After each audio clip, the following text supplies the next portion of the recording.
Hello girls, gays, and non-binary babes. Welcome back to my channel. If you're new, welcome. My name is Boston, and today we're talking about my underrated recommendations? Favorites? I don't know. We'll see. I don't know what the title of this is gonna be, but I'm here to talk about some underrated books that y'all need to read. Y'all need to read these. Without any further ado, we're just gonna jump right on into it. I've got quite the stack here, so yeah, let's just get started. So the first book that I have here is one that I talked about a lot when it first came out and I first read it, and that is Foulless by Hannah Capin. This is a Macbeth retelling, and it is a revenge fantasy following a girl who is sexually assaulted by a group of guys in the very beginning of the book, and she takes it upon herself to get revenge. And it's so good. The Macbeth parallels, the revenge, the story, it was so well done, and I do not see enough people talking about this, especially because the whole like good for her thing, or the whole good for her cinematic universe, and I think people would want to read books like that too, so yeah, definitely check this one out. We're going to kind of stay in the same vein of revenge fantasy. This is a more popular one. This is probably one of the more popular ones on this list, but I included it because I don't see people on BookTube talking about it. So if you see, I mean, general disclaimer, but if you see any books that you're like, oh, I've heard of that, I've read that, I'm not saying like nobody's read these, but they're just less talked about on BookTube, and I think more people need to read them and talk about them, whether that be because they're adult, they're horror, they're self-published, indie published, what have you. But yeah, this one's more popular, but I just don't see anybody talk about it.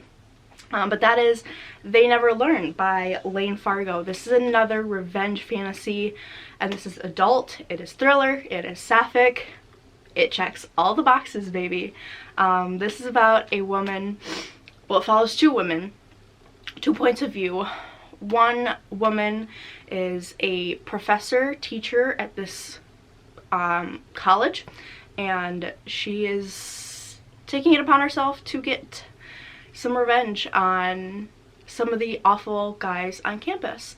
And the other point of view is a girl who is going to this college and her life. And this is just so good. One of my favorite books of the year so far, and y'all need to read it because I do not see enough people talking about it. It should be on more people's lists because it literally, it checks all the boxes. What more do you need? Next, we're kind of like having a nice little timeline here. So that's a dark academia. We're going into another dark academia that is getting more popular now because a popular booktuber mentioned it and made a video on it, but I still want to talk about it. The Atlas 6 by Olivia Blake. This is a dark academia, and it is, I believe, self-published. There is no publishing information on the book, like publishing company information, so I assume it is self-published, and it's amazing. It is incredible. It's quite complex. You know, I'm not the smartest of people, so it was a little hard for me to understand. There are some ideas in here, like it's a dark academia. The people in the book are incredibly smart, and they know lots of things about space, physics. It's a lot, but the characters are incredible. It's so weird and fun. Basically, these 6 people are chosen because they have either unique or special magic abilities, or they're like really good in their field, and they are chosen for this to be like caretakers of this, the Library of Alexandria. It's a whole long story, but so they're chosen. Only 5 will get the spots. One will not.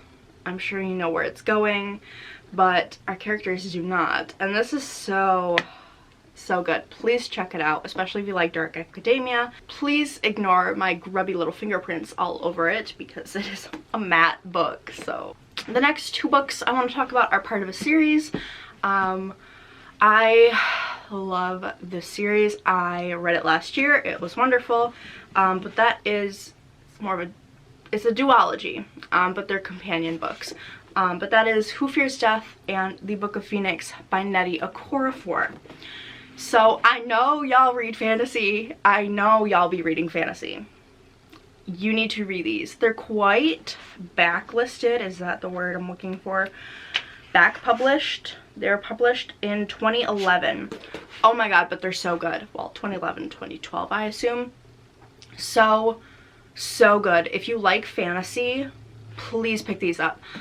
This follows different people in post-apocalyptic Africa, and I'm just gonna read you the synopsis because it really does the book justice. So, a woman who has survived the annihilation of her village and a terrible rape by an enemy general wanders into the desert hoping to die. Instead, she gives birth to an angry baby girl with hair and skin the color of sand. As that child grows, it doesn't take long for her to understand that she is physically and socially marked by the circumstances of her violent conception. She is a child of rape who is expected to live a life of violence, a half-breed rejected by both tribes. So she has this incredible magic and she's an outcast, and so wonderful. The second book is a completely different story about a woman who is made in a lab and kind of wants to get revenge a little bit, and they're so good. Please check them out. Oh, highly recommend. The last adult book that I have on this list is one that I will not shut up about. Do not tell me to shut up about it. If you've been on my channel since the beginning, you will have heard this book brought up many a time, but I haven't talked about it in a hot second, so we're talking about it again. Beasts of Extraordinary Circumstance, baby. Please read this. Please read this. If you like a little bit of magic sprinkled into your contemporary and a beautiful story, oh my god. Oh my god. Oh my god. My favorite book of all time. Easily. I tabbed it. I've highlighted in it. I've read it so many times. This is my comfort book, baby. This is my comfort book.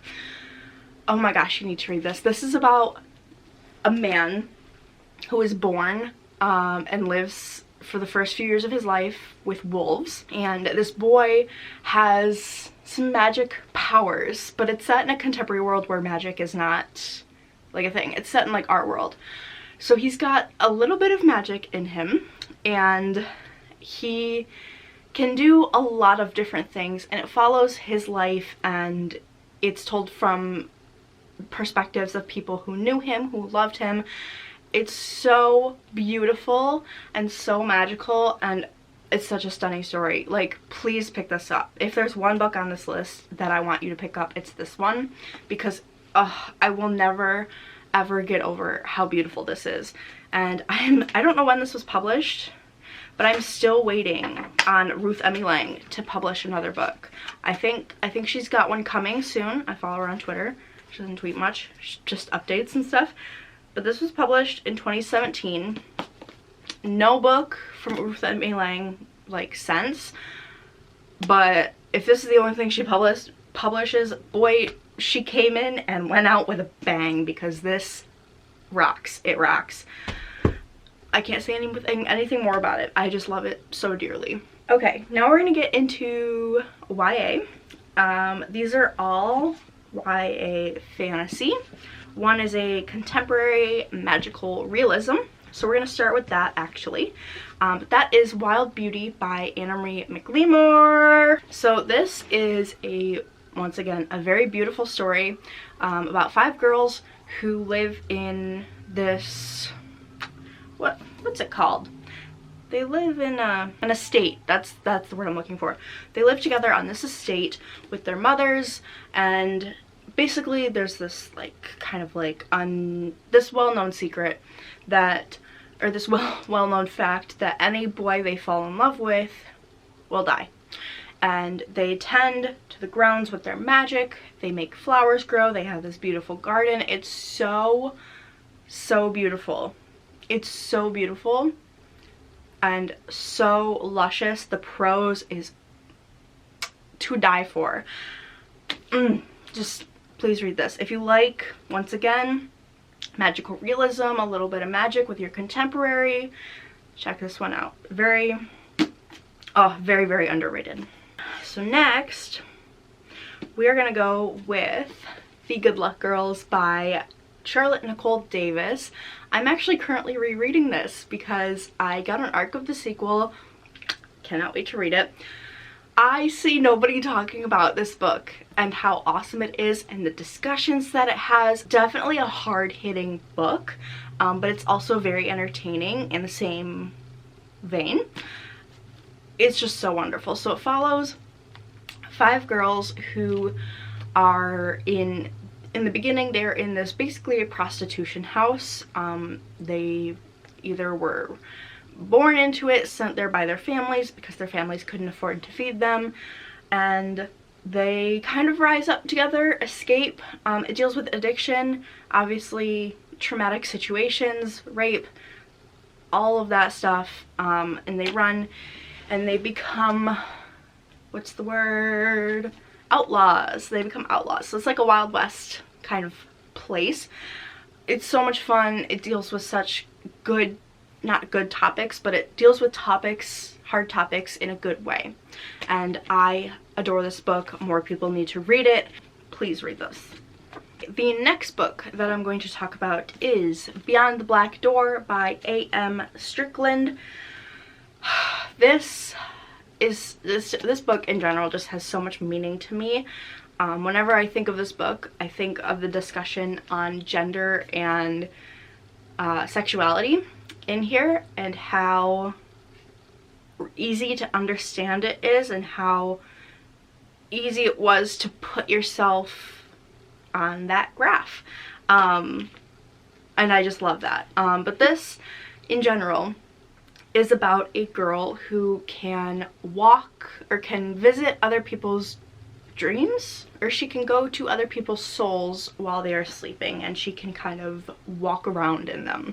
And so in everybody's soul that she visits, she sees a black door, and her mother has always told her, do not open the door, please don't open the door.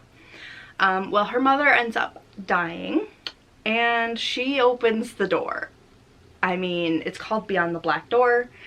We need a bit of a kickstart to the plot, so of course she's gonna open the door, and what she sees behind it, or what she gets behind it, is not really what anyone is expecting.